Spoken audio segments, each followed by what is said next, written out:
फिर अवतारों की कथा प्रारंभ हुई। कब कब कौन कौन से अवतार हुए, किस किस समय भगवान ने कौन कौन से अवतार लिए, और फिर श्री कृष्ण अवतार की चर्चा प्रारंभ हुई। तो श्री सुखदेव जी महाराज ने श्री कृष्ण जन्म कैसे हुआ, किस प्रकार हुआ, ये सारी कथा राजा परीक्षित को सुनाई। और यही कथा सूत जी महाराज 88,000 ऋषियों को सुना रहे हैं। और यही कथा पावन पवित्र भागवत कथा आप सभी भक्तजन भी यहाँ सुन रहे हैं। ये 3 कथाएं साथ में चलती हैं। पहली तो जहाँ कथा हो रही है वो स्थान, दूसरा श्री सूत जी महाराज 88,000 ऋषियों को सुना रहे हैं, तीसरा श्री सुखदेव जी महाराज राजा परीक्षित को सुना रहे हैं। और भागवत सबका बेड़ा पार करती हुई आगे बढ़ती चली जाती है। भगवान सबका कल्याण करे। जय जय श्री। सुखदेव मुनि कहने लगे, हे राजन, भगवान श्री कृष्ण ने अवतार लिया, परंतु वो कंस के कारागृह से निकलकर गोकुल में चले गए और अब यशोदा की गोद में खेल रहे हैं। और जिस कन्या को लेकर गए थे वासुदेव जी, उसने माता दुर्गा का रूप धारण करके कंस को कहा कि हे पापी, तेरा मानने वाला संसार में आ गया है और उसी के हाथों तेरी मृत्यु होगी, उसी के हाथों तुम्हारी मृत्यु होगी। तो कंस सोचने लगा, मेरा मारने वाला कौन है, कहाँ है, वो मुझे मारे इससे पहले मैं ही उसको मार दूं। लेकिन जिनकी बुद्धि कंस जैसी है, जो पापी हैं, अधर्मी हैं और जो पाप कर्मों में सदा लीन रहते हैं, जिनकी बुद्धि बिल्कुल भ्रष्ट हो चुकी है, उनको कभी भी पता नहीं चलता कि बांके बिहारी जी कहाँ है। बांके बिहारी जी का पता चलता है बांके बिहारी के भक्तों को, जो उससे प्रेम करते हैं, प्यार करते हैं। तो आइए गोकुल चलते हैं। गोकुल में क्या वातावरण है वहाँ का। थाली और बेलन लेकर रोहिणी बलराम की माता जी छत के ऊपर चढ़ गई, जोर जोर से थाली पीटी कि यहाँ नंद के आनंद भयो है, लल्ला का जन्म हुआ है। तो सब ग्रामवासियों ने जैसे ही सुना तो सब वहाँ घर में इकट्ठे हो गए और वहाँ बधाइयाँ दी गई, नंद उत्सव मनाया गया। बड़े प्रेम से, भाव से भागवत में लिखा है कि वो जो आपने कल उत्सव मनाया है, नंद उत्सव, ये वृंदावन में 11 दिनों तक चला। गोकुल में यह नंद उत्सव 11 दिनों तक चला। 11 दिनों तक बधाइयाँ ली गई। कोई मामले बिहारी लाल की यशोदा मैया बड़ा प्रेम करती है बांके बिहारी जी को, कृष्ण को बड़ा प्रेम करती है।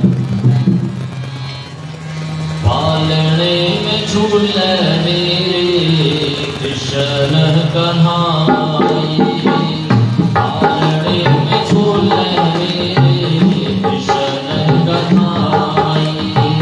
कभी और बजाती आई, कभी और बजाती आई, गोकुल की लुगाई। पालने में झूले मेरे कृष्ण कन्हाई,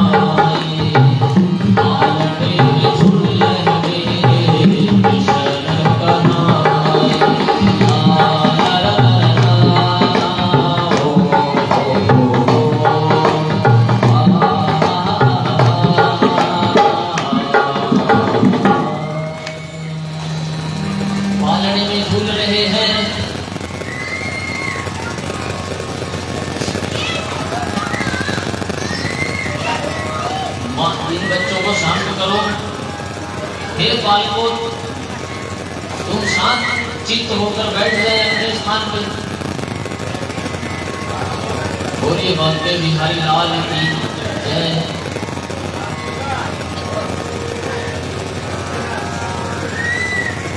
मैया यशोदा श्री कृष्ण भगवान की माता क्यों बनी? परमात्मा को पुत्र के रूप में प्राप्त करना कोई आसान बात नहीं।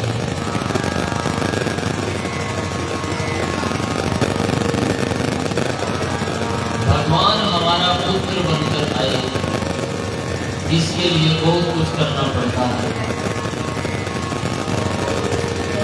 पापी तो घर घर जन्म लेते हैं।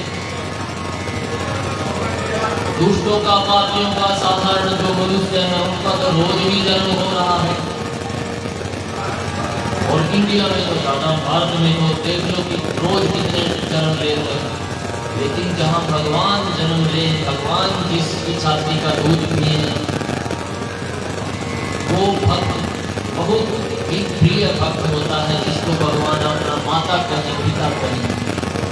तो यशोदा के पूर्व जन्म की एक कथा है, बड़ी सुंदर प्यारी कथा है पिछले जन्म की, कि भगवान उसके पुत्र क्यों बने, वो उनकी माता क्यों बने। ये बड़ी प्यारी कथा है, बड़े प्रेम से भाव से सभी भक्त इसको श्रवण करेंगे और इस कथा से ये भी सीखने का प्रयास करेंगे कि भगवान के लिए कितनी कुर्बानी और कितना त्याग करना पड़ता है। यशोदा और नंद बाबा ये पिछले जन्म में भी पति पत्नी है, इस जन्म में तो है नहीं। इस जन्म में तो ये ठीक ठाक है, इनके पास धन की, स्वर्ण की, चांदी की कोई कमी नहीं है। लेकिन पूर्व जन्म में ये बहुत ही निर्धन है। इनके घर में एक दिन का भोजन बनता था, दूसरे दिन का ये नहीं पता कि हमें मिल जाएगा कि नहीं। इनको यही नहीं पता था हमारे घर आज खाना बनेगा कि नहीं। और यशोदा मैया भगवान विष्णु की परम भक्त थी, और श्री हरि विष्णु नारायण भगवान की, विष्णु भगवान की दिन रात पूजा करती है, नारायण नारायण का जाप करती है। फटे हाल है, गरीबी में है, निर्धनता में है, परंतु फिर भी भगवान का नाम दिन रात जाप करती है। जैसे नारायण नाम का जाप नारद जी करते हैं, ऐसे ही यशोदा माता भी दिन रात जाप करती है। लेकिन भगवान भी अपने भक्तों की कभी कभी परीक्षा ले लेते हैं। उनका प्रेम जानने के लिए या उनसे मिलने के लिए, बात करने के लिए भगवान ने कहा कि कोई बात नहीं, दिन रात तू मेरा नाम का जाप करती है, चलो तुझे दर्शन देता हूँ। कई देवताओं को अपने साथ लिया, कहा साधु बन जाओ। देवता साधु बन गए, खुद भी एक साधु बन गए। साधु बनकर 20-25 साधुओं को साथ लेकर चले गए यशोदा के द्वार पर, और दरवाजा खटखटाया, द्वार खोलो माते। यशोदा अंदर से आई, द्वार खोला, देखा 20-25 साधु, और जो सबसे आगे हैं विष्णु भगवान, जो संत रूप धारण किए हुए हैं। कहा हमें भोजन करना है और आपके ही घर का भोजन करना है। यशोदा ने देखा घर में तो चावल का एक दाना भी नहीं, और संत है 20-25-30, और साधु कबीरदास जी ने भी कहा साईं इतना दीजिए, जामे कुटुंब समाए, मैं भी भूखा ना रहूं, मेरा साधु ना भूखा जाए। द्वार पे आया हुआ मेरा साधु भी भूखा ना जाए, लेकिन ये तो 25-30 हैं और घर में मेरे चावल का एक दाना भी नहीं। कहने लगी कोई बात नहीं, बैठिए, मेरे पति देव तो घर पे है नहीं, वो तो काम पे गए हुए हैं, शाम को आएंगे, परंतु मैं आपके भोजन का जरूर, आपके भोजन की व्यवस्था करूंगी, आप बैठ जाइए। 20-25 साधु बैठ गए, पीने को जल दिया। विष्णु भगवान भी बैठे और जो दूसरे देवता हैं वो भी आसन लगाकर बैठे। देवता पूछते हैं प्रभु यहाँ आ तो गए, लेकिन लगता नहीं भोजन मिलेगा। आप कोई बात नहीं, बैठे रहो, अपने भक्त के घर में ही तो बैठे हैं, किसी जगह के घर में थोड़ी रहते हैं। भक्तों के घर के सांवरे आते रहा करो। कौन नहीं चाहता भगवान मेरे घर में आए, सब चाहते हैं। भक्तों के घर भी सांवरे आते रहा, लेकिन जाएंगे उसी के घर में जो भजन सिमरन परमात्मा का नाम दिन रात नारायण नाम का जाप करती है यशोदा। तब जाके विष्णु भगवान संतों को लेकर घर गए। ऐसे थोड़ी कल की कथा में भी कहा था, पूछा चुकी और चल दी। देखो भगवान ने मुंह खाया और भगवान किसी के घर में घुस गए। जो उसके प्रेम में लीन है, जो उसकी मस्ती में मस्त है, उस विवर में रहेंगे। और जहां डट बूंदे बोतला में गलासी खड़के वहां तो उस गली में तो परमात्मा पैर बिना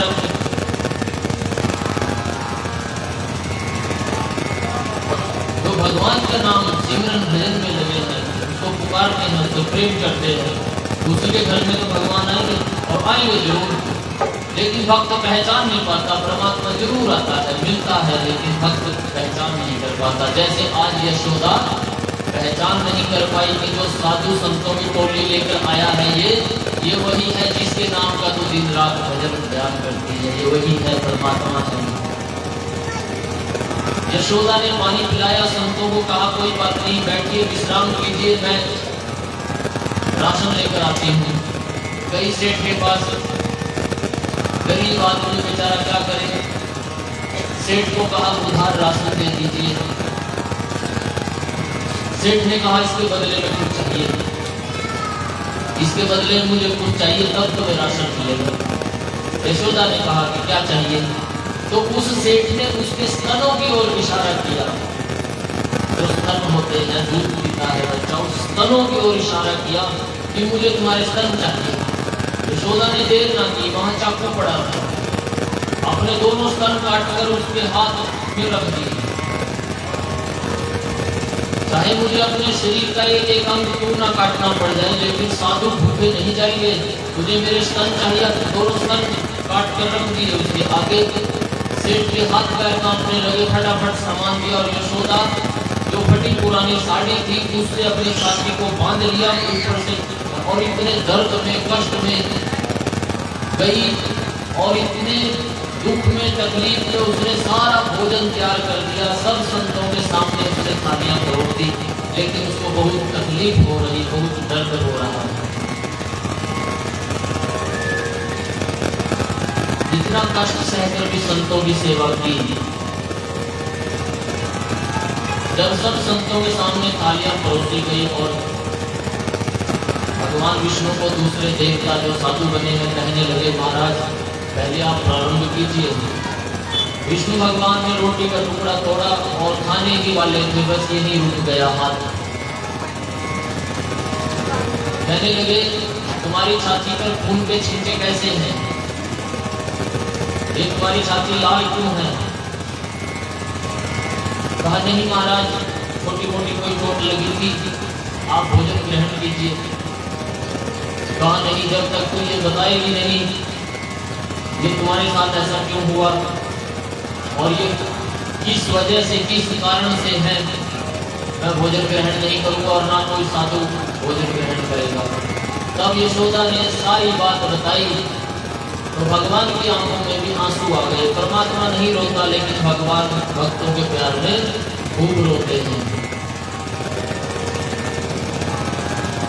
सुदामा के लिए रोया, छाती पीट पीट कर रोया। तो ऐसा नहीं है कि भक्त ही रोता है, भगवान भी चीखे मार मार कर रोता है। लेकिन भक्त सच्चा हो, प्रेमी सच्चा हो, तभी परमात्मा के आंसू निकलेंगे, वरना ऐरे गहरे नत्थू ठहरे पता नहीं कितने घूम रहे हैं। भगवान की आंखों में आंसू आ गए। भगवान जो साधु बने हुए हैं अपने असली स्वरूप में आ गए। भगवान विष्णु ने अपना असली रूप धारण कर लिया और जो साधु बनकर दूसरे देवता आए थे वो भी अपने असली स्वरूप में आ गए। यशोदा के घर में प्रकाश ही प्रकाश हो गया।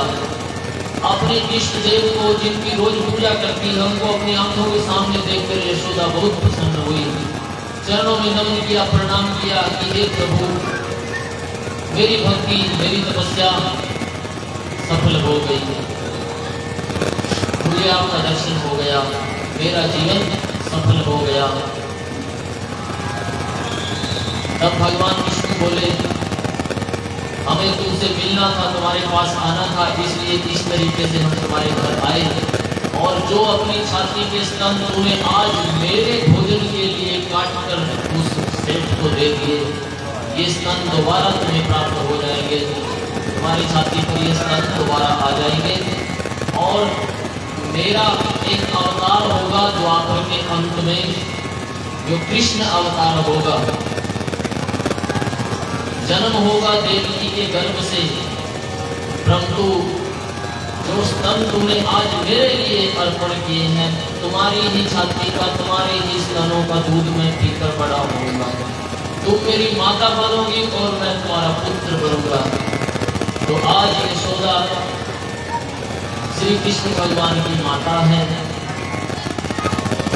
और भगवान उसके पुत्र हैं।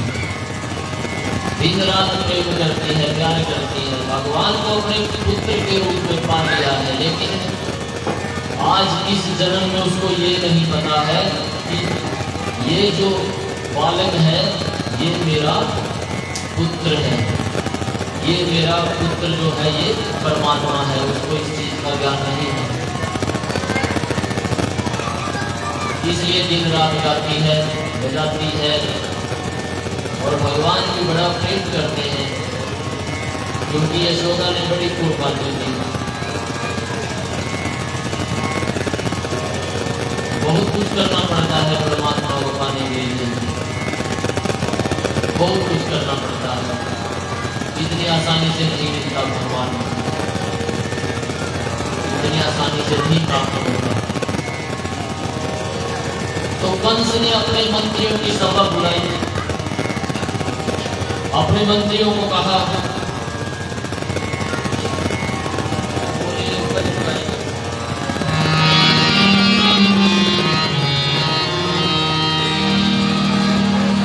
श्री बाबे बिहारी लाल की जय, श्री राधा रानी सरकार की जय।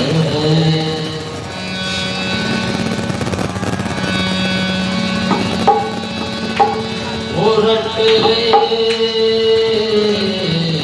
हरि का नाम,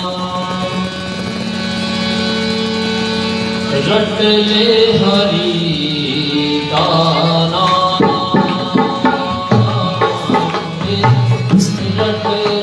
हरि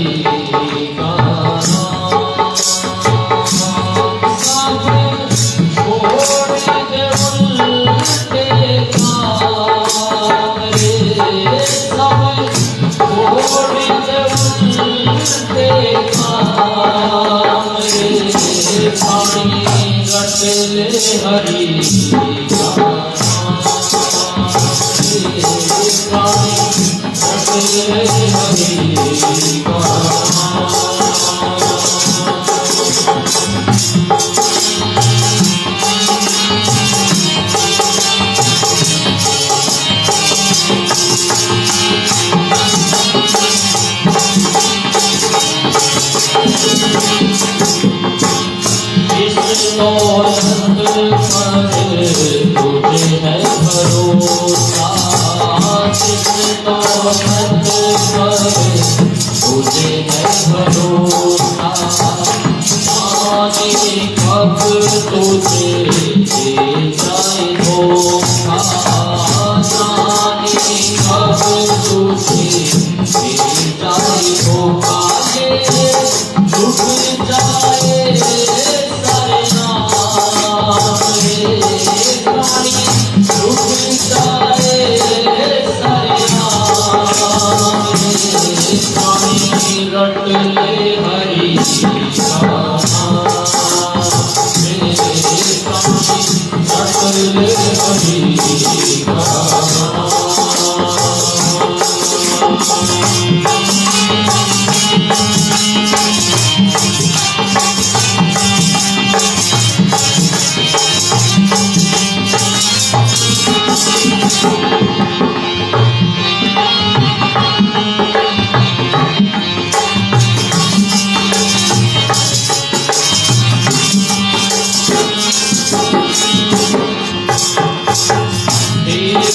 क्यों हंसता सुंदर छाया, देख क्यों हंसता सुंदर छाया, सीता बीच जब जाएगा चलाया, भिखारी सब जाएगा जलाया तेरा मांस रहेगा अचाम तेरा मांस रहेगा अचाम प्राणी बदले बनी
करे और गंगा नहाए पाप करे और गंगा नहाए इससे तू अपने पाप छुड़ाए इससे तू अपने पाप छुड़ाए तेरा होगा पूरा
कंस ने कहा कहीं ना कहीं तो जन्म लिया होगा उसने, और लगता है यही आसपास मथुरा के आसपास ही कहीं पैदा हुआ होगा, क्योंकि मुझे मारना है, ज्यादा दूर तो जन्म लेगा नहीं। तो ऐसा करो, जितने भी बच्चों ने जन्म लिया है सबको मार दो। जितने भी बच्चों ने जन्म लिया था आसपास सब बालकों की हत्या करवा दी कंस ने। कंस के सैनिक हत्या करते करते गोकुल में पहुंचे, लेकिन कृष्ण भगवान के घर तक वो पहुंच नहीं पाए। गांव के लोगों ने मार पीट कर भगा दिया। तब कंस के मंत्री कहते हैं, महाराज आप किसी ऐसे व्यक्ति को वहां भेजो जो उनके बीच में उनके जैसा बनकर रहे, उनके बीच में घुल मिल जाए और समय और मौका पाकर उस बालक की हत्या कर दे, क्योंकि सब बालकों को हमने मार दिया, एक ही रह गया है और लगता है कहीं वो ही ना हो जो आपको मारने आया है, कहीं वो ही बालक तो नहीं। कंस ने तब एक पूतना राक्षसी को बुलाया, नाम है पूतना, कोई भी रूप धारण कर लेती है, मन चाहा रूप धारण कर लेती है, ऐसी उसको शक्ति प्राप्त है, ऐसी उसके पास रिद्धि है, सिद्धि है कि वो कोई रूप धारण कर लेती है। कहने लगी, बोलिए कंस महाराज मेरे लिए क्या आज्ञा है? तो कंस ने कहा कि जाओ गोकुल में जाओ,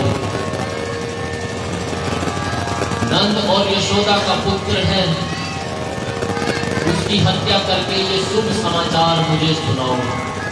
ठीक है, ये समाचार आपको शीघ्र ही प्राप्त होगा।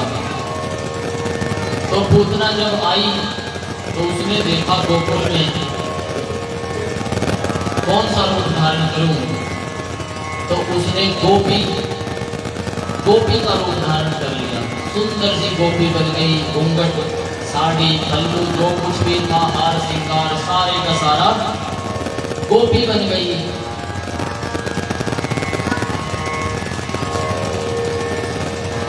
गोपी सुंदर सी और पायल छनकाती हुई यशोदा के घर की ओर चलने लगी। ऊपर से तो बन गई गोपी, लेकिन अंदर से है राक्षसी।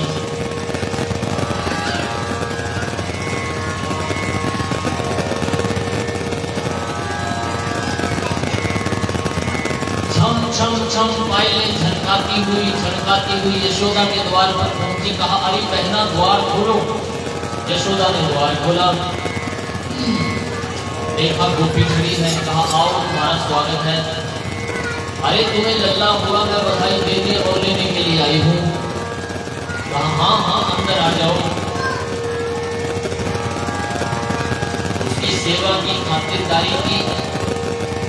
पूछने लगी, तुम्हारा लल्ला कहाँ है? पालने में लेटा हुआ है, मुझे दर्शन करने हैं, उसके देखना है। तो भागवत में लिखा है, जैसे ही पूतना भगवान श्री कृष्ण के पालने की ओर जाती है, भगवान श्री कृष्ण उसको देखकर करवट बदल लेते हैं, मुंह फेर लेते हैं।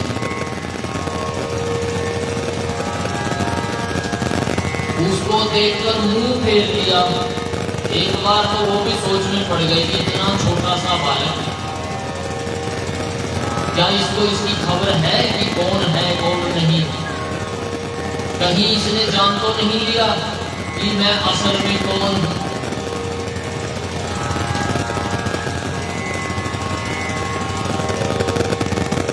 संसार को धोखा दिया जा सकता है, लेकिन जिसने संसार रचा है उसको कभी धोखा नहीं दिया जा सकता। दुनिया को धोखा दिया जा सकता है, लेकिन दुनिया बनाने वाले को कभी धोखा नहीं दे सकते। इसलिए जितने भी लोग हैं वो एक दूसरे को धोखा देते हैं। परमात्मा को आज तक कोई नहीं धोखा दे पाया।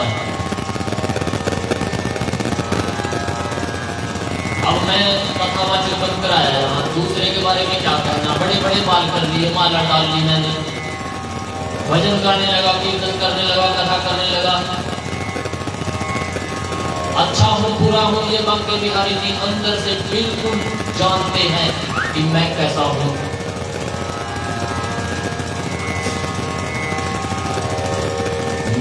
तुम पूर्ण परमात्मा, तुम अंतर्यामी,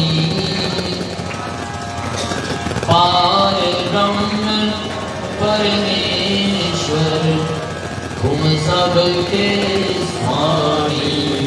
हरि ओम जय जगदीश। वो अंतर्यामी है, अंतर की जानने वाला है। तो किसको धोखा देने चले तुम? हाँ, एक दूसरे को धोखा, भाई भाई को धोखा देगा, दोस्त मित्र को धोखा देगा, पति पत्नी को, पत्नी पति को। रिश्ते नाते जितने भी हैं, हम एक दूसरे के साथ खूब बेवफाई करेंगे, खूब धोखाधड़ी करेंगे, खूब छल कपट करेंगे और मन में खुश होंगे। देखा मैंने कैसे चूना लगाया।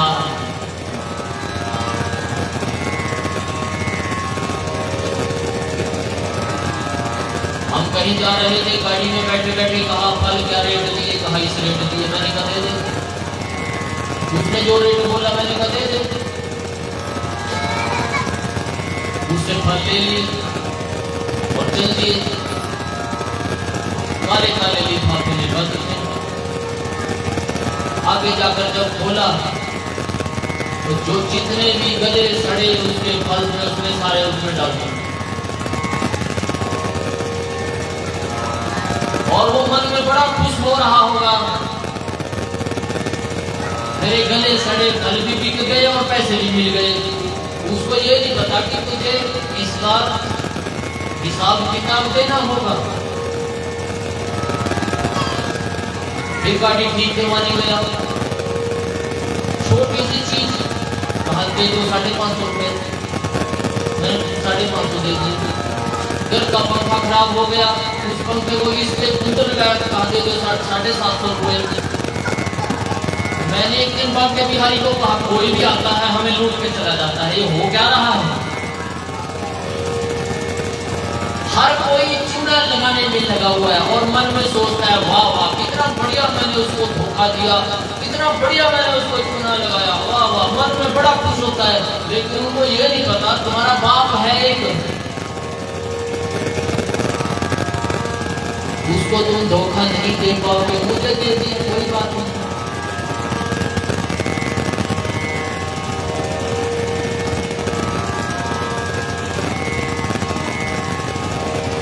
पुलिस वाले कहते हैं मेरा चाय पानी कर दे, तेरा काम कर दूंगा।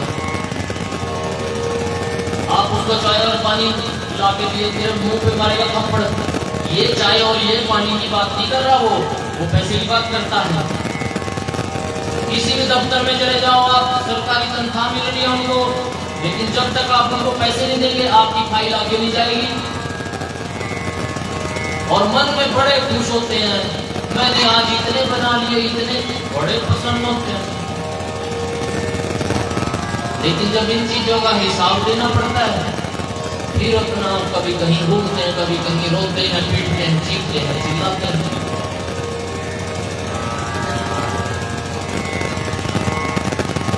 मतलब मैं ये सारे उल्टे सीधे काम भी करता रहूं और फिर कहते हैं मेरा मन शांत नहीं,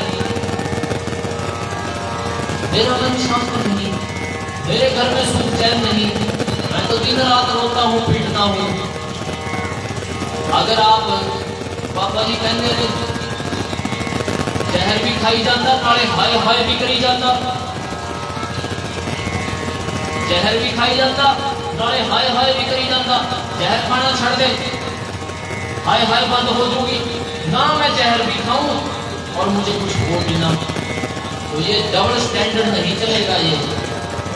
यही बात है। अब तुम देख लेना मेरी बात, तुम्हें भूल भी लगेगी। तुम यहाँ माथे पर तिल चंदन लगा लगा कर जो चौकड़े मार मार के बैठे हो यहाँ और इतना धार्मिक बनने की कोशिश करते हो, जब तुम यहाँ से चले जाओगे तब भी हो तुम ऐसे, हो तुम ऐसे।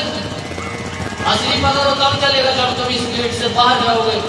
तुम्हारा उठना बैठना बोलना चलना, तुम्हारा व्यवहार, क्या तुम तीन दुखी किसी गरीब के काम आते हो?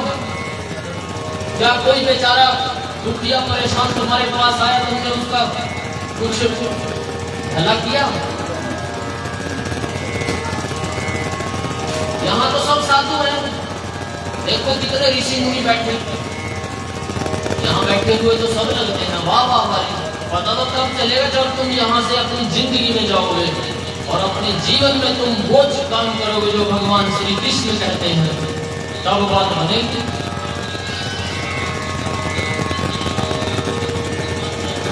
तो पूतना ऊपर से तो बन गई गोपी, लेकिन अंदर से है डायन उड़ैल। उसका जो हृदय है वो राक्षसी का है, वो दिल कहां से लेके आएंगे?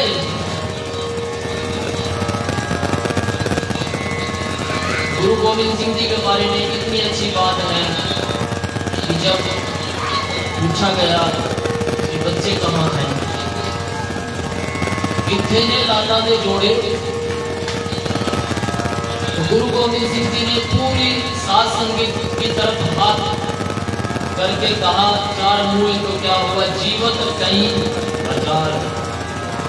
कि चार चले गए मुझे कोई फर्क नहीं पड़ता, कई हजार बच्चे मेरे अभी जिंदा है। ये होती है सोच कि अपने बच्चे में और दूसरे के बच्चे में कोई फर्क नहीं, कोई फर्क नहीं है। कि चार चले गए मुझे इस बात का कोई गम ही नहीं है। जीवित कई हजार अभी जीवित हैं, तो फिर दुख कैसा? जिसके कई हजार बच्चे जीवित हो वो शोक क्यों करेगा, वो दुखी क्यों रहेगा? तो हमारी है ऐसी सोच। देवरानी जेठानी ये बच्चों के लिए ही लड़ पड़ती है, पड़ोसी का झगड़ा बच्चों के लिए। तो ये बात क्यों नहीं आती तुम्हारे दिमाग में, इसका बच्चा मेरा बच्चा? बिल्कुल भी नहीं आती दिमाग। असली परीक्षा होती है जब यहाँ से उठ के जाओगे बाहर और अपनी जिंदगी में इन चीजों का पालन करोगे, तब पता चलेगा तुम भक्त हो क्या हो तुम। यहाँ बैठकर तो सारे ऋषि मुनि हैं, यहाँ तो सब साधु हैं।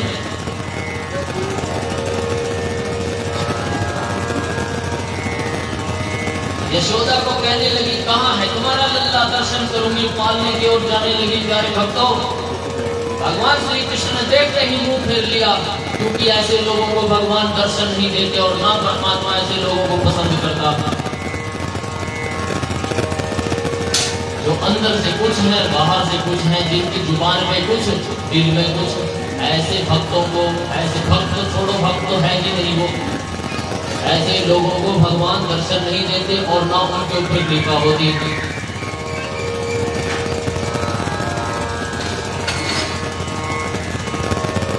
इसलिए कहा है अच्छा हूँ या बुरा हूँ, परदास हूँ तुम्हारा। मुझे नहीं पता मैं अच्छा, मुझे नहीं पता मैं बुरा, अच्छा हूँ या बुरा हूँ, परदास हूँ तुम्हारा। अच्छा हूँ या बुरा हूँ, परदास हूँ तुम्हारा, परदास हूँ तुम्हारा। जीवन का मेरे तुम पर है भार ये कन्हैया, एक अर्ज मेरी सुन लो दिलदार ये।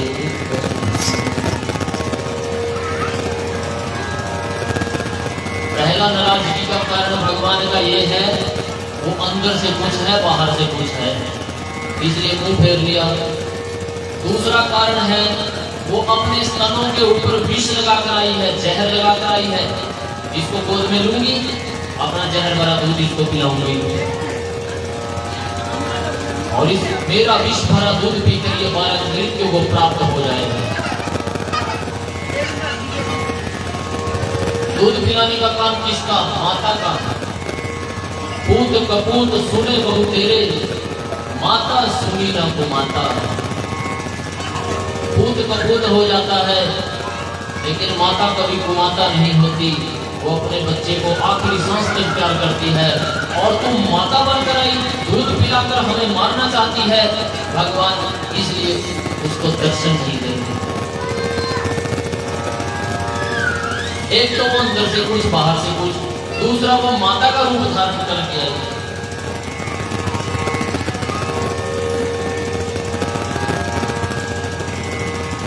कभी भी सत्संग में, कथा में परमात्मा का नाम कहीं हो, कोई भी किसी भी तरह की फॉर्मेलिटी मत करना। अगर उस दरबार से कुछ चाहिए,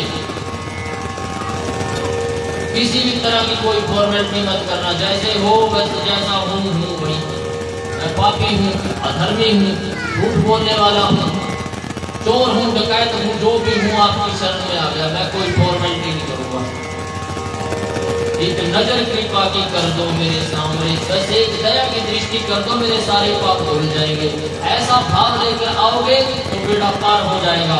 अगर डीसी, प्रधानमंत्री और चौधरी साहब बनकर आओगे, बस फिर तुम्हारा रहा सहा जो थोड़ा बहुत बेड़ा रह गया होगा गर्क होने से, वो भी सत्यानाश हो जाएगा।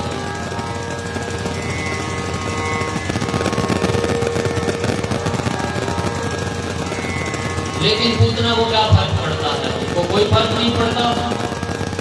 वो तो मारने ही आई, हत्या ही करने आई। उसने गोद में उठाया बांके बिहारी जी को, श्री कृष्ण को, और अपना असली रूप दिखाया। बहुत बड़ा विशाल रूप धारण कर लिया और आकाश में लेकर चली गई और अपना जहर भरा दूध भगवान श्री कृष्ण को पिलाने लगी। भगवान श्री कृष्ण उसका विष भरा दूध के साथ साथ उसके प्राण भी पीने लगे। और जब प्राण शरीर से निकलते हैं तो बहुत कष्ट होता है।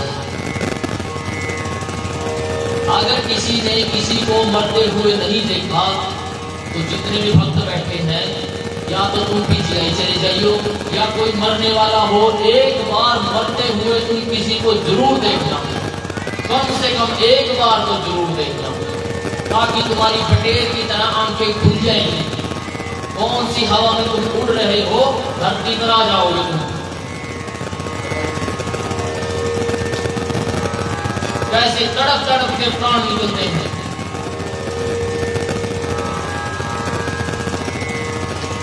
कभी नीचे बैठता है, कभी खटिया में, कभी लेटता है, कभी उठता है, कभी खांसता है, कभी कहता है ये है वो है, कभी कोई बाजू पकड़ता, कोई ऐसे तड़प तड़प में उसके प्राण निकलते हैं।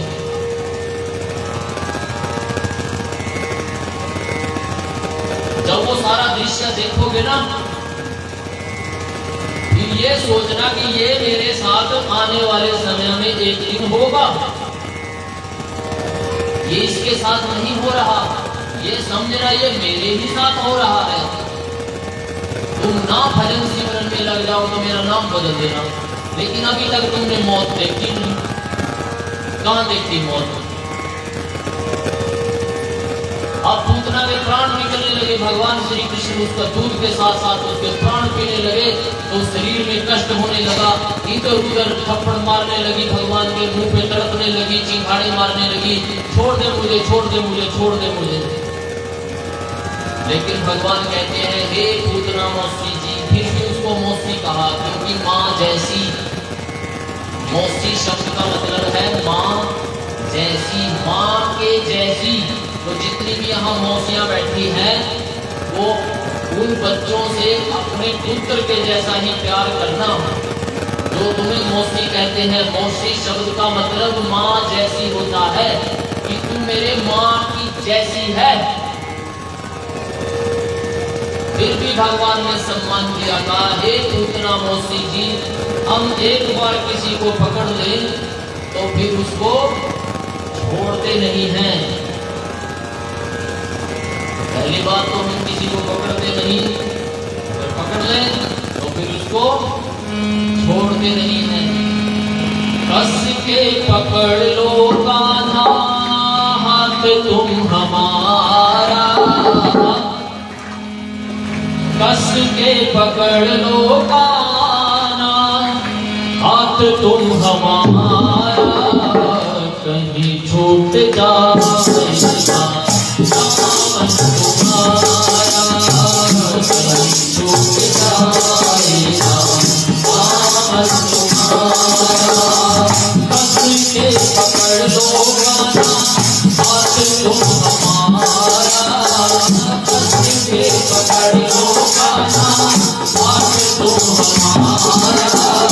कहीं छूट जाएगा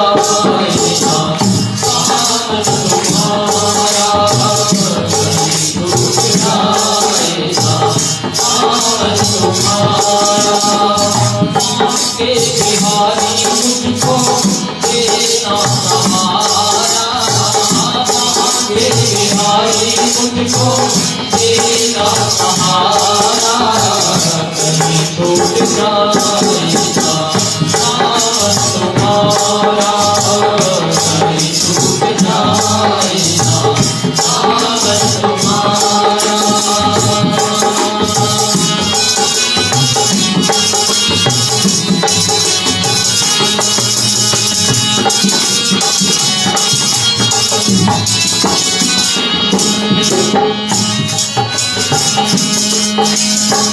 बड़ी भूल हुई तो दुनिया में आए, बड़ी भूल हुई तो दुनिया में आए, फूल भी गवाया हमने, प्यास भी गवाया, फूल भी गवाया हमने, प्यास भी गवाया।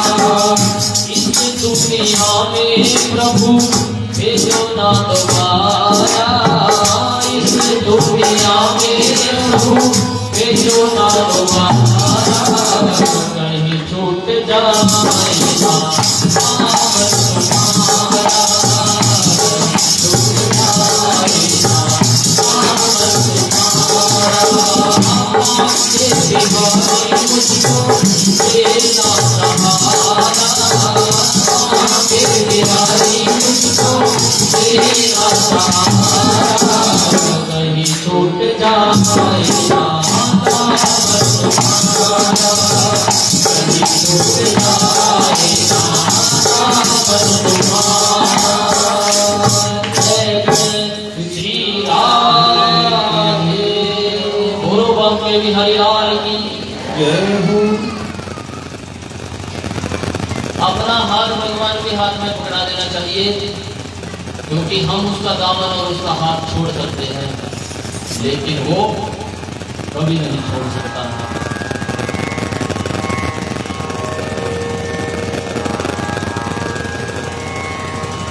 पूतना को कहा कि पहले तो हम किसी को पकड़ दे नहीं, अगर पकड़ लें तो उसको फिर हम छोड़ देंगे, और आप तो खुद चल कर आई हैं, आपको तो छोड़ने का कोई सवाल ही पैदा नहीं होता। भगवान ने पूतना के प्राण पी लिए, सारे प्राण भगवान के मुख में समा गए और पूतना का शरीर मृत्यु को प्राप्त हो गया। भारी भरकम शरीर धरती पर गिरा। यशोदा मैया दौड़ी दौड़ी आई, पूतना की छाती से अपने बालक को उठाया, कहा ये तो बड़ी सुंदर सी गोपी थी, ये ऐसी भयानक राक्षसी कैसे बन गई।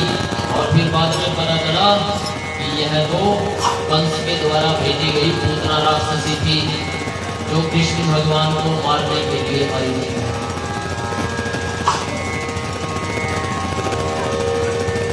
यशोदा डर गई, कहने लगी किसी का कोई भरोसा ही नहीं,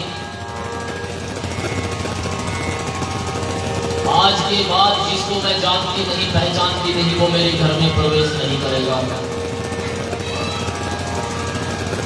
मेरे घर में वही आएंगे जिनको मैं जानती हूँ, दूसरे मेरे घर में प्रवेश नहीं करेंगे। उधर तो यशोदा ने कह दिया मेरे घर में वही लोग आएंगे,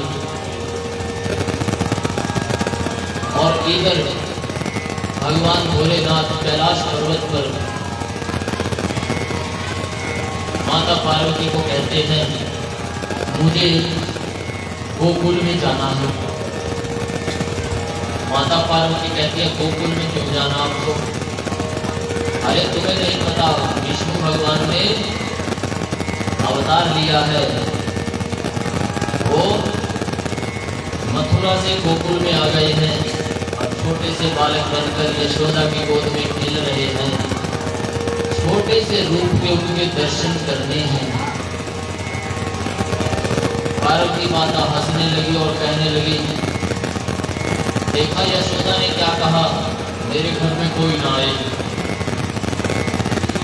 हम तो कैलाशपति शिव हैं, जब हम जाएंगे हमें रोकने वाला कौन? यशोदा कहेगी आइए आइए प्रभु बैठे बैठे। कहा ये आपकी गलत है कि, और गलत है कि जितनी जल्दी दूर हो जाए उतना ही अच्छा।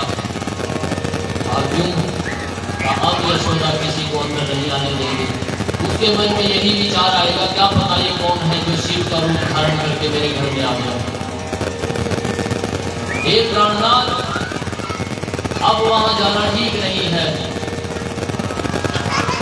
वहां नहीं, मैं तो दर्शन जरूर करूंगा, मैं तो देखने जरूर जाऊंगा, दर्शन करने जरूर जाऊंगा।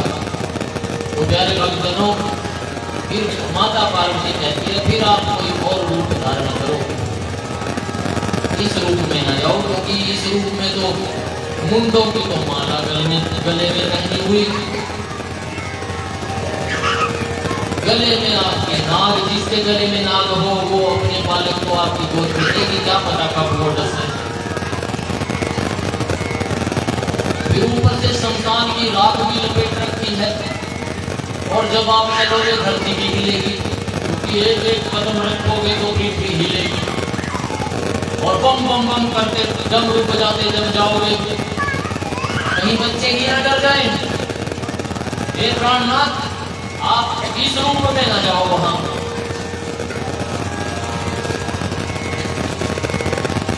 बाबा भोलेनाथ कहने लगे, इसी रूप के लिए पागल हुई थी तू।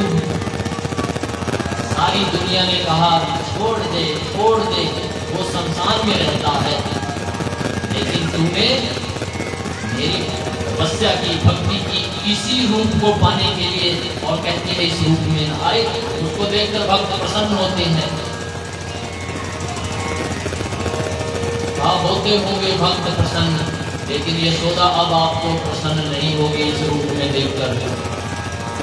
आप कोई और रूप धारण कर लो, आपको दिक्कत परेशानी क्या है? त्रिकालदर्शी है, त्रिलोकीनाथ है, महाशक्तिशाली है, बोलो कैलाशपति नाथ की।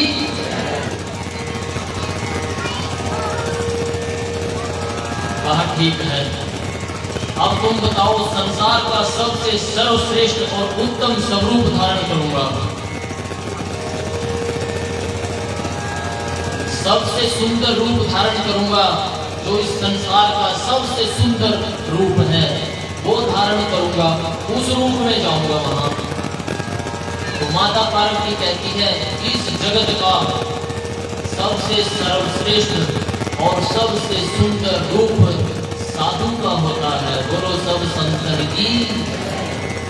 संत रूप जो होता है वो इस जगत का सर्वश्रेष्ठ रूप होता है, क्योंकि साधु परमात्मा का ही जीता जागता रूप होता है।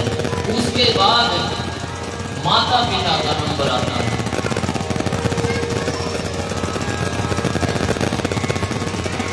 पहले संत सद्गुरु का नंबर आता है, उस जैसा कोई नहीं। फिर उसके बाद माता पिता का स्थान आता है, उसके बाद तो कबाड़ है। कितना मर्जी भूखा चपवा लियो, लालू जा जाके ब्यूटी पार्लर में, उसके बाद तो कबाड़ ही कबाड़ है। उसके बाद तो कोई रूप नहीं है। पहला रूप साधु का, संत का, दूसरा माता और पिता का, बस उसके बाद तो फिर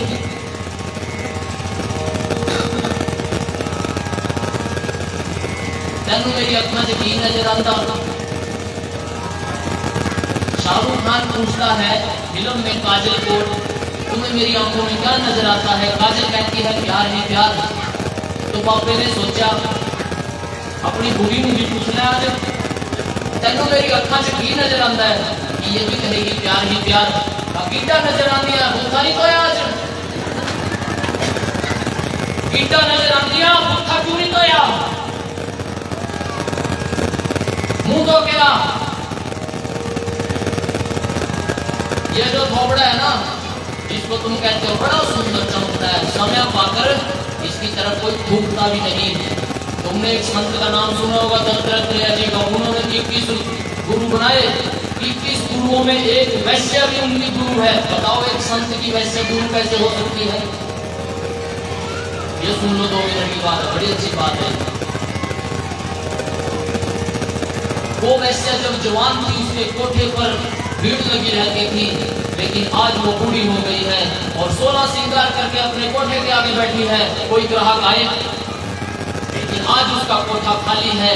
और वो महात्मा, वो संत दत्तात्रेय जी वहां से जा रहे थे। उन्होंने देखा पूरा हार श्रृंगार किया है और वस्त्र भी बहुत सुंदर धारण किए हैं, लेकिन कोई देख भी नहीं रहा। जाकर पूछा, आप किसी समय यहाँ भीड़ लगी रहती थी? आज कोई देखता भी नहीं। उस वैश्य के चरण स्पर्श कर लिए, 21 गुरुओं में एक वैश्य को भी गुरु धारण कर लिया। आज से आप भी मेरी गुरु बन गई, क्योंकि आपसे मुझे ये सीखने को मिला कि ये शरीर सदा एक जैसा नहीं रहेगा।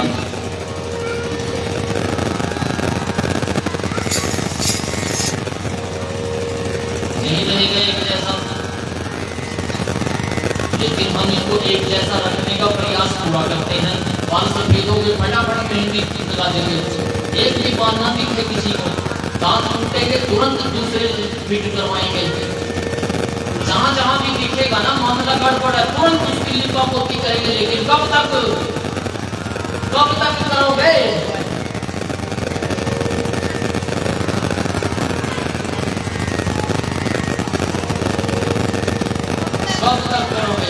नहीं कर पाओगे। रूप है बदलेगा।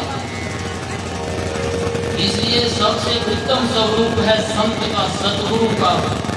दूसरा माता और पिता का है। ये दोनों परमात्मा का ही स्वरूप है। इसके बाद तो कबाड़ ही कबाड़ है।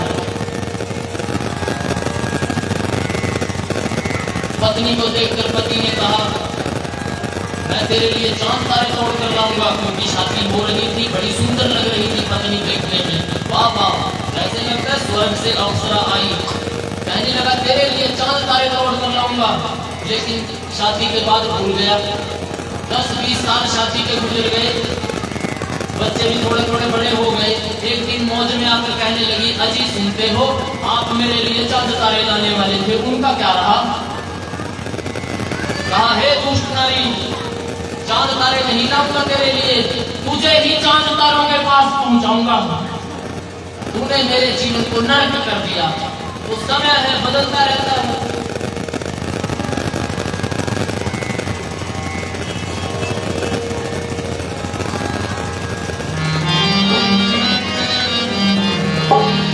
आज जवानी पर इतराने वाले कल पछताएगा।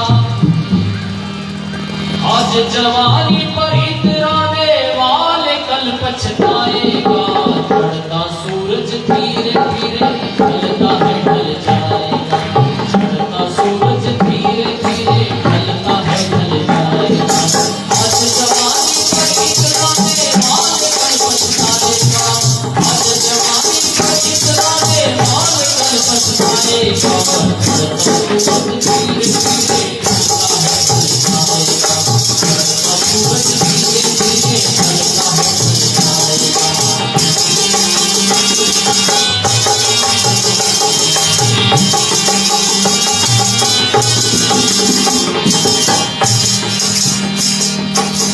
यहाँ मुसाफिर है, ये सराय पानी है। 4 रोज की महिमा तेरी जिंदगानी है, तेरी जिंदगानी है, तेरी जिंदगानी।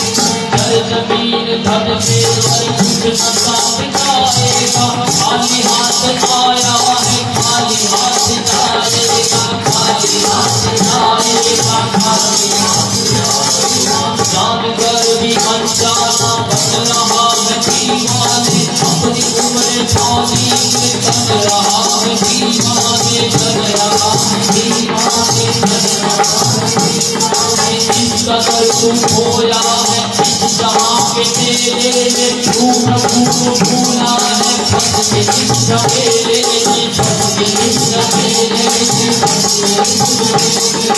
आज तक ये देखा है पाने वाला खोता है, जिंदगी को जो समझा जिंदगी में होता है, जिंदगी में होता है, जिंदगी में होता है। मिटने वाली दुनिया का एतबार करता है, क्या समझ के तू आखिर किससे प्यार करता है, किससे प्यार करता है, किससे प्यार करता है। अपनी अपनी फिक्रों में जो भी है वो उलझा है, जो भी है वो उलझा है, जो भी है वो उलझा। जिंदगी हकीकत में क्या है कौन समझा है, क्या है कौन समझा है, क्या है कौन समझा है। आज समझ ले,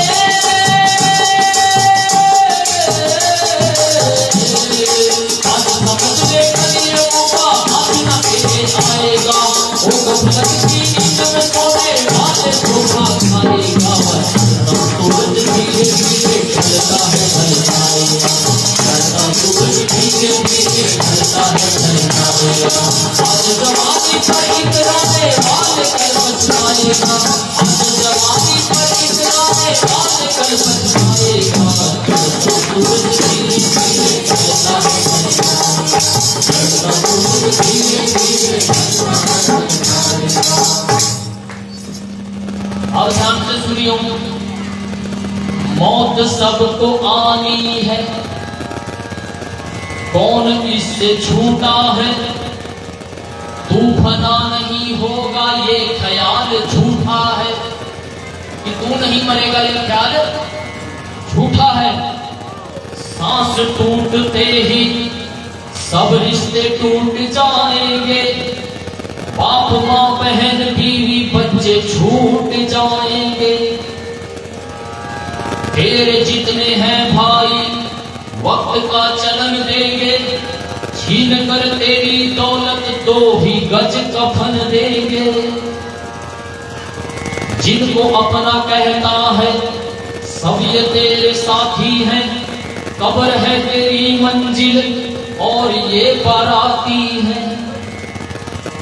तेरी सारी उल्फत को खाक में मिला देंगे, तेरे चाहने वाले ही कल तुझे भुला देंगे।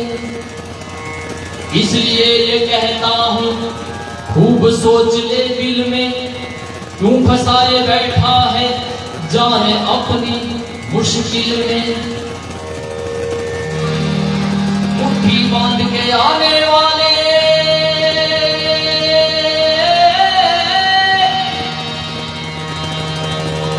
मुट्ठी बांध के आने वाले हाथ फंसाए जाएगा। मुट्ठी बांध के आने वाले हाथ फंसाए जाएगा। चढ़ता सूरज धीरे धीरे ढलता जाएगा, चढ़ता सूरज धीरे धीरे ढलता जाएगा। आज जवानी पर कितना ने हाल कल बचाएगा, आज जवानी पर कितना ने हाल कल बचाएगा, आज जवानी पर कितना ने हाल कल बचाएगा। चढ़ता सूरज धीरे धीरे ढलता है।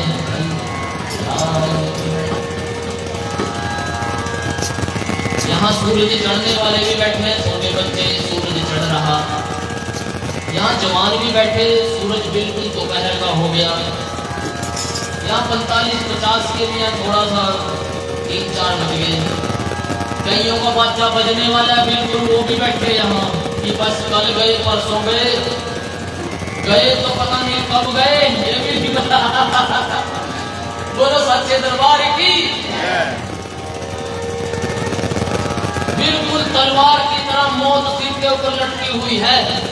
एक एक दिन ऐसे गुजर रहा है, क्या पता रात हो सवेरे उठूं या ना उठूं।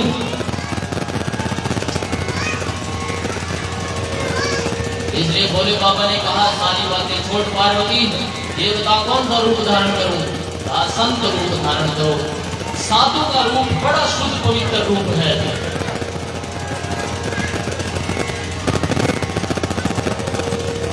और वो हर रूप में अच्छा लगता है। जैसे अगर साधु बचपन में है, जैसे बाबा बालकनाथ जी,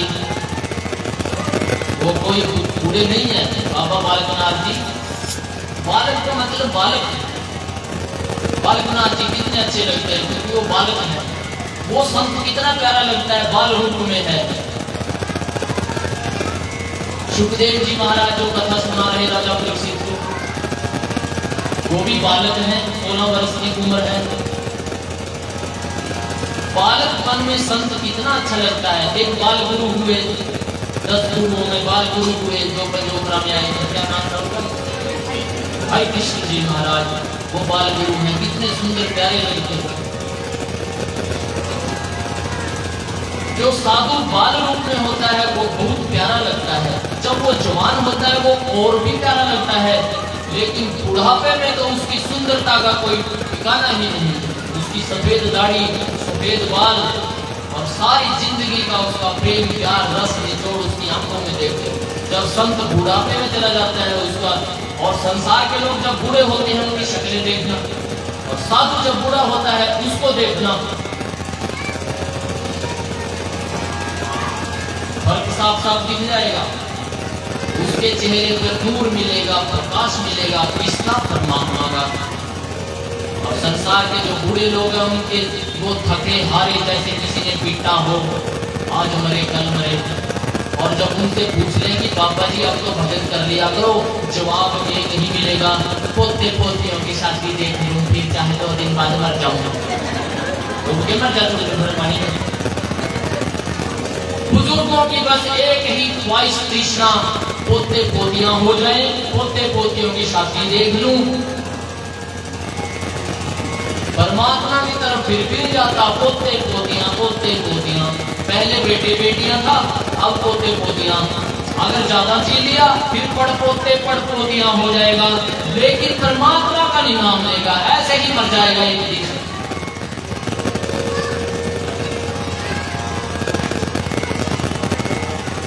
पोते पोतियां परमात्मा है, भगवान है, वो तुम्हारा बेड़ा पार करेंगे हम पोते पोतियां। कोई इंग्लैंड चला गया पोता, कोई अमेरिका चली गई पोती, तुम्हारी तुम मर जाओगे वो कंधा देने के लिए आएंगे। पोते पोतियां बैठे विदेश में और यहाँ तुम भजन भी नहीं करे उन पोते पोतियों के लिए। कहते हैं जूं जूं बुजुर्ग होता चला जाएगा, जूं जूं बुद्धि भ्रष्ट होती चली जाएगी।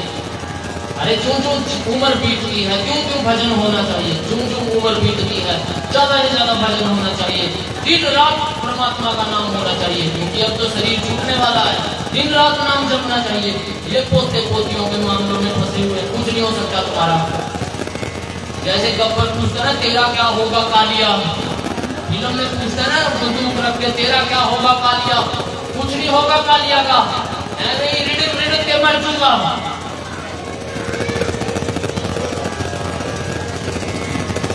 एक आदमी की माता मर गई रात के 10 बजे, 10:30 बजे उसने मुझे फोन किया, कहा गुरुजी एक बात पूछनी थी, रात में अंतिम संस्कार कर सकते हैं? मैंने कहा कौन गुजरा? कहा माता जी शरीर पूरा कर गई। मैंने कहा जिस माता ने तुझे 9 महीने कोख में रखा, सारी जिंदगी लगा दी जिसने, तू एक रात नहीं निकाल सकता? मैंने कहा रात में नहीं सवेरे कर लेना, मैं भी आ जाऊंगा। फिर रात के बज गए 11:30। मैंने सोचा अपनी माता के गम में बड़ा दुखी होगा बेचारा, बैठा होगा चुपचाप, चल मैं उसको फोन कर देता हूँ, 2-4 बातें करूंगा, उसका शोक दूर होगा। पानी चलने की आवाज आ रही है, हाथ धो रहा। मैंने कहा हाथ क्यों धो रहा? हाथ पैर धो रहा हूँ।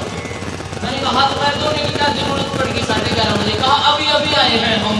मैंने कहा कहाँ से? कहा वैसे कर आए काम।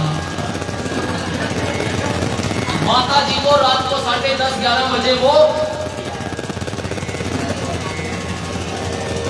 हाथ पैर धो रहा था, वो देख गुब्बारा फटा, बात सत्य है। और ये इनके पोते पोतियां बच्चे बच्चियां इनको रात को 11 बजे फूकने के लिए तैयार बैठे हैं, और हम जब संत महात्मा इनको कहते हैं भजन कर लो, नहीं पोते पोतियां की शादी देख ली।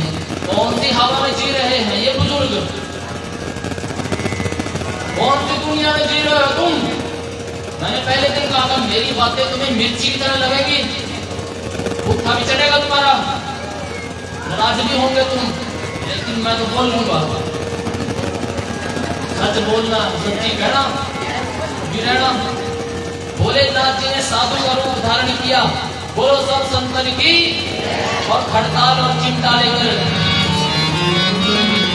यशोदा के घर की ओर चल दी, और क्या बोले? एक जोगी आयो रे तेरे द्वार, दिखा दे मुख लाल का।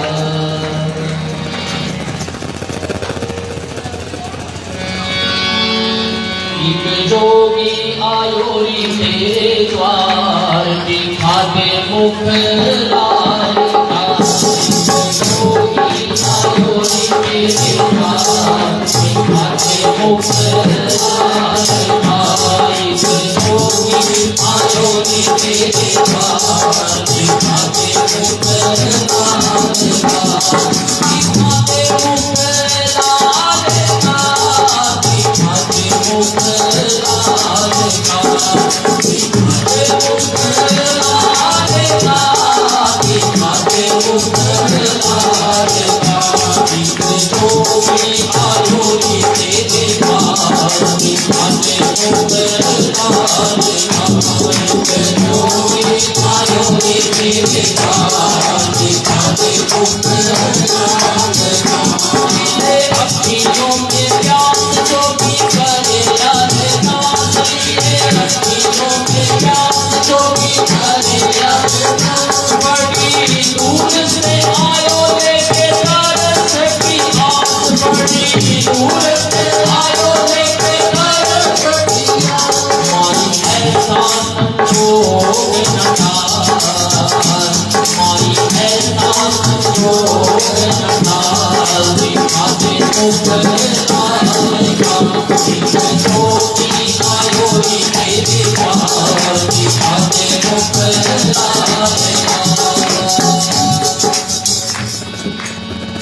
ओम नमो पार्वती पतये हर हर महादेव।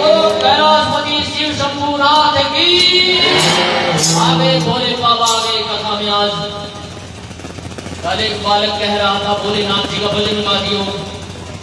मैंने कहा चिंता मत करो, वो भजन की बात कर रहा है, भोलेनाथ ही आ जाएगा। भजन गाने से पहले ही आ जाएगा वो। और सबसे भोला भाला देवता। अगर तुमसे पूछा जाएगा कृष्ण जल्दी प्रसन्न होंगे या भोलेनाथ जल्दी प्रसन्न होंगे, बताओ।